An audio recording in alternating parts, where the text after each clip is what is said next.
Dicen que los muertos no hablan, pero algunos favores ni el tiempo ni la muerte pueden olvidar. Esta es la historia de una gratitud tan profunda que atravesó mundos y tocó corazones, vivos y del más allá. Durante los años turbulentos del Reino de Toledo, cuando la sabiduría aún era más valiosa que el oro, y los destinos se decidían en tinta y papel más que en sangre y acero, un joven llamado Esteban Morales emprendió un viaje solitario hacia la capital para rendir los exigentes exámenes del Consejo Real. A la espalda cargaba no solo libros, sino también el peso de las esperanzas de su familia y de su aldea entera, que veían en él la única oportunidad de redención y ascenso. El día se consumía lentamente mientras Esteban avanzaba entre montañas cada vez más salvajes y caminos que parecían haberse tragado toda huella humana. Al caer la tarde, una niebla espesa descendió desde las cimas y lo envolvió sin piedad. Los senderos desaparecieron bajo sus pies y antes de que pudiera darse cuenta, estaba completamente extraviado, atrapado entre árboles retorcidos y ecos de su propia respiración. El miedo, al principio tímido, se volvió implacable. Las sombras parecían moverse con intención, y el viento que silbaba entre los pinos traía consigo un presentimiento oscuro. Justo cuando el terror comenzaba a corroer su voluntad, una silueta se recortó a lo lejos. Una cabaña de paja, desgastada por el tiempo, inclinada sobre la ladera como si luchara por mantenerse en pie. Para Esteban era más que una choza, era una promesa de resguardo en medio del abismo. Con pasos apresurados, casi tropezando, llegó hasta la puerta. Golpeó con suavidad, temeroso de parecer invasivo, pero lo que respondió no fue una voz, sino un lamento. Era el llanto de una mujer mayor, tan crudo, tan desnudo en su dolor, que congelaba la sangre. No era el llanto de quien sufre una pena momentánea, sino el gemido sostenido de alguien que lleva años conversando con la desgracia. Después de unos segundos eternos, la puerta se abrió. Una anciana apareció, frágil y encorvada como si su espalda hubiera cedido ante el peso del pasado. Su rostro, surcado por arrugas, parecía tallado por el sufrimiento. Los ojos enrojecidos y la voz apagada dejaban claro que el llanto era una costumbre más que una excepción. «Disculpe la molestia, señora», dijo Esteban con voz firme pero serena. «Me he extraviado en las montañas camino a la capital. No busco más que un rincón donde pasar la noche. No necesito cama ni cena, solo un techo que me proteja hasta el alba. Le juro que no causaré problema alguno». La anciana, sorprendida por la cortesía del joven y conmovida por su temple, asintió con lentitud. Le hizo un gesto para que entrara, y el muchacho cruzó el umbral con humildad. El interior de la cabaña era tan pobre como austero. Apenas una silla, un horno apagado y una pequeña lámpara de aceite que luchaba contra la oscuridad. Pero a Esteban no le preocupaba el frío ni la incomodidad. Lo que le quemaba por dentro era ese lamento que aún resonaba en el aire. Con una mezcla de respeto y genuino interés, se volvió hacia la mujer y le dijo, con voz baja: «Perdóneme si soy imprudente, señora, pero antes de abrir la puerta, la escuché llorar con tanta pena. ¿Ha sufrido alguna pérdida reciente? ¿Le ocurre algo grave?» La anciana lo miró, como si dudara entre hablar o seguir guardando silencio. Su boca tembló, no por frío, sino por algo más profundo, más antiguo. En ese instante, el pasado comenzó a revelarse, no con palabras rebuscadas, sino con la crudeza de las cicatrices mal cerradas. La anciana soltó un suspiro tan profundo que parecía venir desde las entrañas del mundo. «Ay, hijo mío, esta vida ha sido para mí una llaga que nunca sana. Mi marido cayó enfermo hace unos meses y antes de que pudiera encontrar ayuda, se me fue. No teníamos ni una sola moneda para enterrarlo con dignidad. Lo envolví en una estera vieja y sola como un alma sin consuelo, lo llevé a la ladera y lo enterré como pude, con las manos que ya no tienen fuerza ni para sostener una taza. No hubo plegarias, ni cruz, ni despedida, solo el silencio del monte como testigo de mi desgracia. Mis lágrimas no se han secado desde entonces, porque la vida no se detuvo ahí. Mi único hijo fue llamado al frente cuando estalló la guerra en Navarra. Desde aquel día en que lo vi marcharse con el uniforme de campaña, no he recibido carta ni noticias, ni siquiera un rumor que me diga si respira aún o si su cuerpo yace bajo tierra enemiga. Vivo en una espera que no termina, mordida por la incertidumbre. Y por si el destino creyera que aún tenía aliento para más golpes, esta mañana mi perro, mi fiel compañero durante años, el único ser vivo que me daba calor, cerró los ojos para siempre a los pies de mi cama. Era viejo, sí, pero también era lo último que me quedaba. Ahora solo me queda esta casa deshecha, con el techo rendido, que cuando llueve no protege, sino que llora conmigo, y este cuerpo enfermo que no responde más a mi voluntad. El silencio se hizo espeso, y en él latía el dolor de una vida arrasada. Esteban no dudó. Se inclinó sobre su pequeño zurrón, sacó 2 monedas de plata envueltas en tela, su único ahorro para el viaje, y sin vacilar las depositó en las manos huesudas de la anciana. «Tómelas, por favor, para pan, para medicina, para lo que le devuelva un poco de alivio. Mañana, cuando el sol asome, subiré al tejado y lo dejaré como nuevo». Al alba, sin decir palabra, Esteban trepó al techo, recogió ramas caídas, reparó grietas, trenzó juncos y reforzó con barro seco cada esquina. No buscaba agradecimiento ni mérito, solo paz en su conciencia. Ya entrada la tarde se despidió, pero algo en su pecho le hizo volver sobre sus pasos. Bajó al pueblo más próximo, y con lo poco que le quedaba, compró un cachorro de pelaje dorado como los campos en verano. Regresó a la cabaña y se lo entregó con una sonrisa callada. Aquí tiene compañía. No reemplaza lo que ha perdido, pero quizá le devuelva algo de calor. La mujer abrazó al animalito como si abrazara a un nieto que jamás conoció. Lloraba y reía al mismo tiempo, y en su mirada había una chispa que parecía haberse apagado hacía mucho. Esteban, al verla así, se sintió más liviano y retomó su viaje. A pocos kilómetros, en una bifurcación del camino, se encontró con otro joven, Pedro Herrera, que también se dirigía a la capital para presentar los exámenes. Decidieron continuar juntos. Subieron una colina y al bajar por la otra ladera pasaron junto a una tumba maltrecha, medio hundida, que había cedido bajo las últimas lluvias. Esteban se detuvo como si algo invisible le jalara el alma. La memoria de la anciana le golpeó el pecho. Dijo que allí había enterrado a su marido. Se acercó, quitó con cuidado el barro y las ramas secas de la piedra. El nombre grabado lo confirmó. Sin decir palabra, dejó su mochila, se arremangó y empezó a reconstruir la tumba. «¿Qué haces?», preguntó Pedro, entre incrédulo e impaciente. «¿Vas a perder el tiempo con eso?». «El muerto ya está bajo tierra. Lo nuestro es urgente. No puedo seguir como si nada. Si paso de largo, la imagen de esta tumba me perseguirá todo el camino. Adelántate si quieres». «Eres más terco que una mula, Esteban. Allá tú». Pedro se marchó entre quejas y advertencias. Esteban, en cambio, se quedó. Trajo piedras de alrededor, apuntaló los bordes, niveló el terreno, cubrió el montículo con esmero, y cuando lo tuvo todo en orden, se arrodilló en silencio y sus labios se movieron apenas. «Señor, su esposa está bien cuidada. Puede descansar en paz».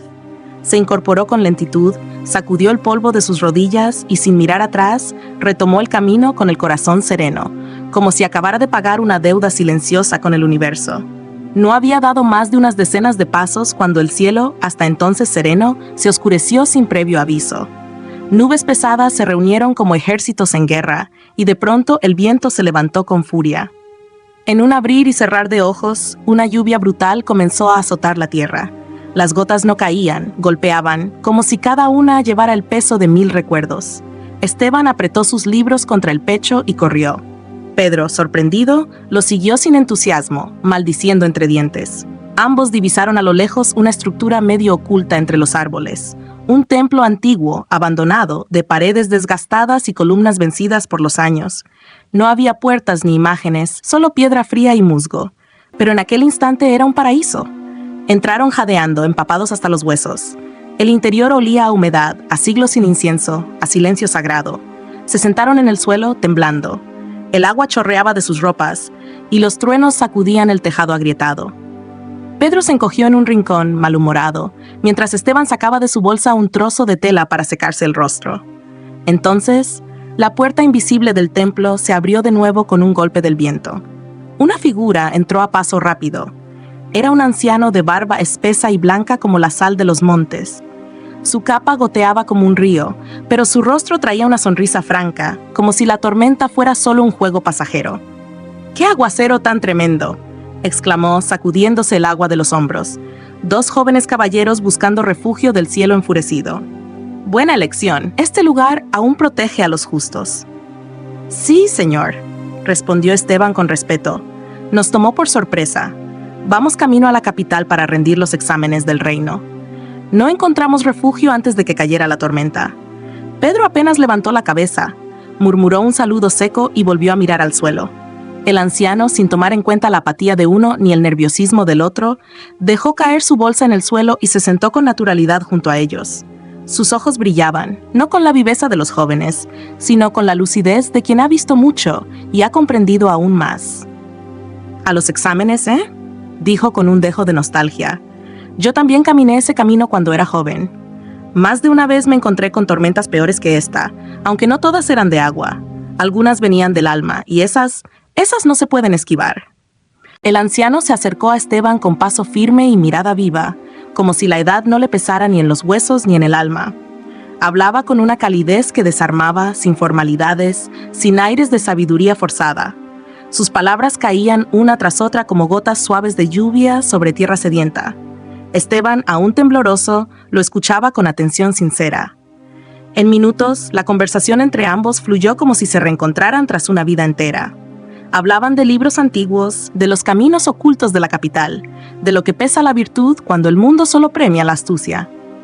Pedro, en cambio, seguía en su rincón, envuelto en su propio hastío. Gruñía de vez en cuando, sin mirar siquiera al viejo, mascullando con desdén entre dientes que eran puras tonterías, habladurías de viejos aburridos. La tormenta no daba tregua. El templo crujía con cada ráfaga. Un trueno quebró el cielo, seguido por un relámpago que iluminó brevemente los rostros. El anciano entonces giró hacia Esteban, quien ya tiritaba con los labios morados, y le dijo con media sonrisa, como quien hace una propuesta sin esperar nada a cambio: «Muchacho, estás calado hasta el alma. Si sigues así, no llegarás a los exámenes, sino a una tumba. Vivo al otro lado de esta colina. Tengo fuego encendido, pan, un gallo que puedo cocinar y una botella de vino que ha estado esperando buena compañía. Vente conmigo. Entrar en calor te salvará más que 1000 lecciones». El cuerpo de Esteban dudaba menos que su voz. Aún así, con la educación que no se abandona ni en la necesidad, respondió: «Se lo agradezco profundamente, señor, pero no quisiera ser una carga». El anciano soltó una carcajada breve y sacudió la mano como espantando una mosca. «¿Carga? Yo vivo con el silencio como único huésped. Un poco de conversación me vendría bien más que el pan mismo». Esteban titubeó por un segundo. El calor, el alimento y la hospitalidad eran demasiado tentadores para un cuerpo al borde del colapso.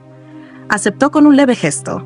Pedro, que no había prestado atención hasta oír la palabra pollo, alzó la cabeza con repentino entusiasmo. «Ah, entonces, vamos los dos. No hay mejor banquete que con buena charla y buen vino. Qué caballero tan generoso es usted, de verdad». Pero el anciano lo miró de soslayo, y en su voz hubo un filo que no permitía objeción. «¿Tú también?» Mi casa es pequeña, muchacho. Apenas hay sitio para uno. Las paredes saben distinguir quién trae luz y quién arrastra sombra. Mejor busca otro refugio». Pedro quedó paralizado. Sus mejillas se tiñeron de un rojo rabioso. No replicó. Solo regresó, furioso y avergonzado, al rincón húmedo del templo, donde el frío parecía multiplicarse por dentro. Esteban, incómodo, le dirigió una última mirada antes de seguir al anciano. Caminaron por un sendero oculto entre árboles torcidos por el viento. Al llegar al humilde hogar, el viejo lo hizo entrar sin ceremonia, acercándolo al fuego que crepitaba con fuerza en el hogar de piedra. La casa era modesta, pero viva.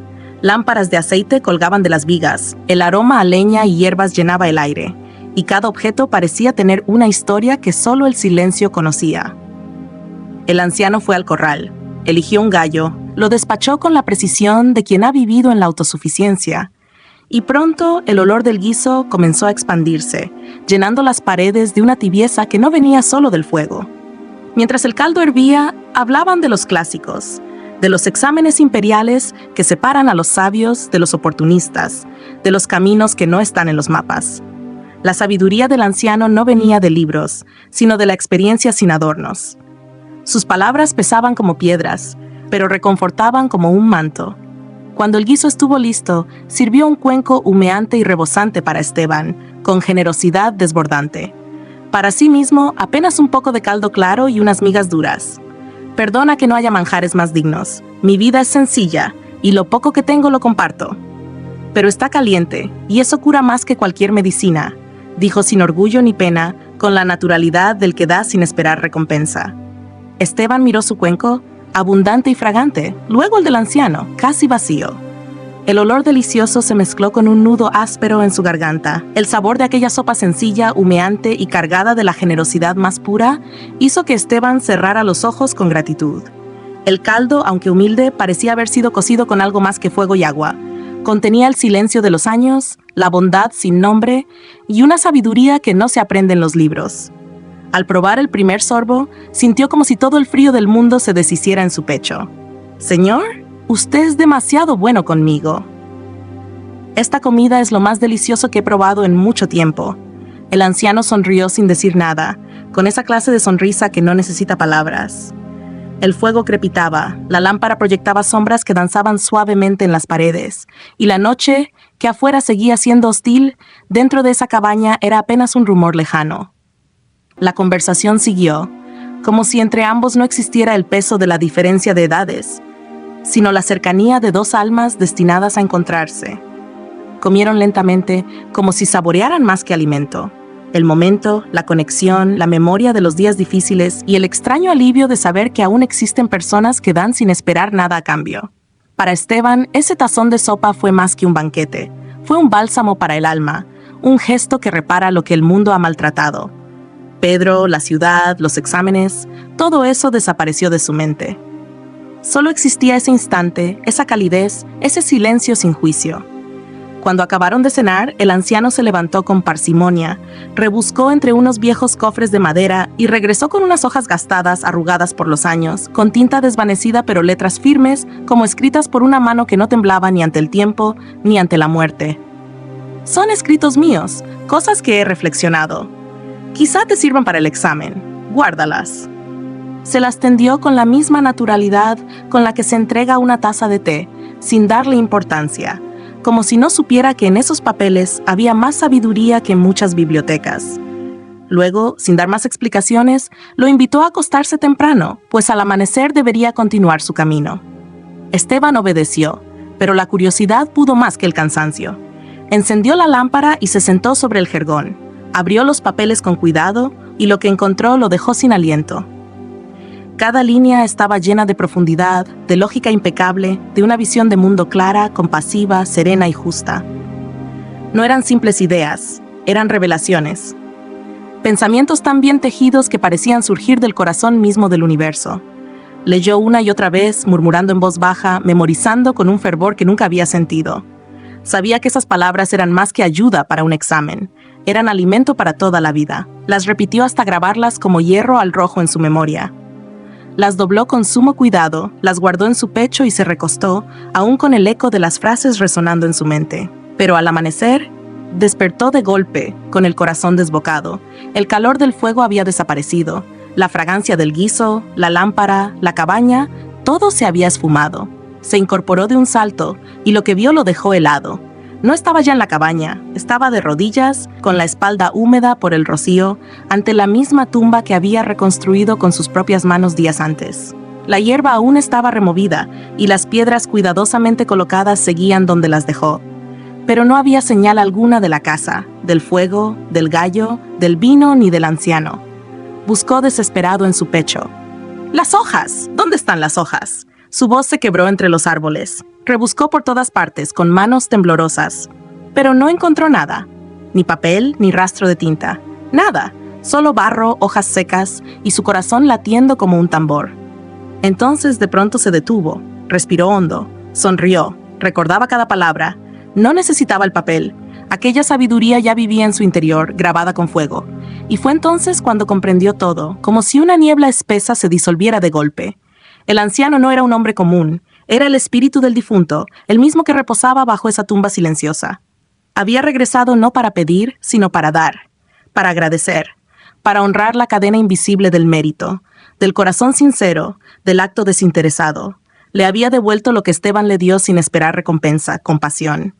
Esteban cayó de rodillas, cerró los ojos y tocó la tierra 3 veces con la frente. «Gracias, Señor. No olvidaré jamás su bondad». Luego se levantó y corrió hacia la capital. Cuando llegó al salón de exámenes y le entregaron las preguntas, casi se desmaya del asombro. Eran exactamente los mismos temas que aparecían en los escritos del anciano. Escribió con una fluidez asombrosa. No dudó ni un segundo. Días después, el listado oficial fue publicado. Esteban fue uno de los seleccionados. Había aprobado con honores. Entre la multitud, Pedro Herrera buscaba desesperado su nombre, pero no estaba. Cabizbajo, se alejó sin gloria. Esteban, por su parte, al recibir su primer sueldo como funcionario del reino, no dudó en gastar gran parte de él en víveres, telas, aceite, dulces y provisiones. Cargó un carro entero y fue él mismo con sus propias manos a llevárselo a la anciana del bosque. Le entregó todo y mandó restaurar por completo la tumba del esposo fallecido. Mandó hacer una lápida nueva, digna, con inscripciones hermosas. Aquí tienes una versión del mensaje final con una lección de carácter educativo y espiritual sobre la ley del karma, escrita en un estilo profundo y reflexivo en español. Lección de vida: el poder eterno de la gratitud y la bondad. Este relato nos deja una enseñanza profunda sobre la ley del karma. Toda acción hecha con sinceridad, compasión y gratitud no se pierde ni siquiera en el paso entre la vida y la muerte. El joven, al devolver el favor sin esperar recompensa, sembró una semilla de bondad. El alma del difunto, agradecida incluso desde el más allá, regó esa semilla con bendiciones invisibles pero reales. Así, el círculo se cerró en armonía, recordándonos que lo bueno siempre vuelve a su tiempo en su forma. Desde entonces, el pueblo susurra con reverencia: quien siembra bondad cosecha bendición. Incluso los que ya no están, lo recuerdan y lo devuelven. Porque la gratitud verdadera, tanto del que da como del que recibe, trasciende cuerpos, épocas y reinos. Y en el universo justo del karma, todo acto noble encuentra su camino de regreso.